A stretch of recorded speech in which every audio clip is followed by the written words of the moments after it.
Morning. I just woke up and I'd like to read a Bible verse. This is from Isaiah.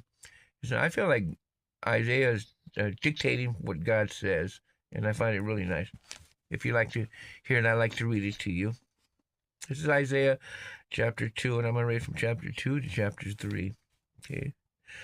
The word that Isaiah, son of Amos, saw concerning Judah and Jerusalem. And it shall come to pass in the last days that the mountains of the Lord shall be established in the tops of the mountains, and shall be exalted above the hills, and all nations shall flow into it.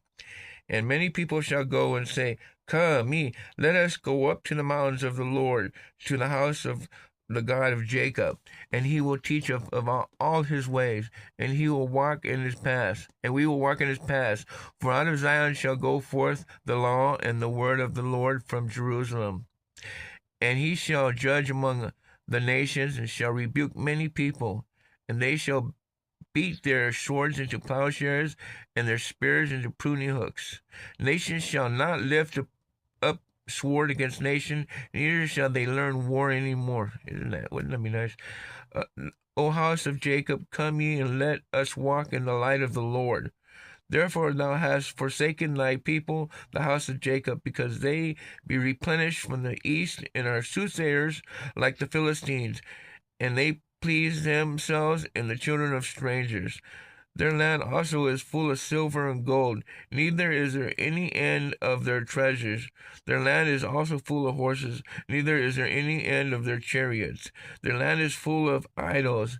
They worship the work of their own hands, that which their own fingers have made.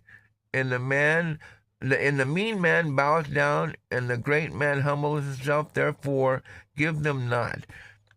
Enter into thy rocks, hide thee in the dust, for the fear of the Lord, and for the glory of his majesty. The lofty looks of man shall be humbled, and the naughtiness of men shall be bowed down, and the Lord alone shall be exalted on that day. For the day of the Lord of hosts shall be upon every one that is proud and lofty, upon every one that is lifted up.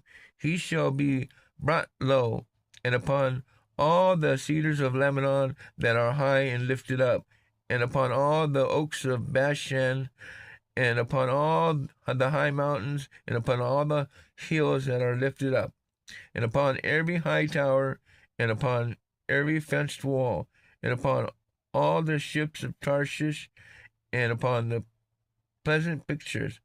And the loftiness of man shall be bowed down,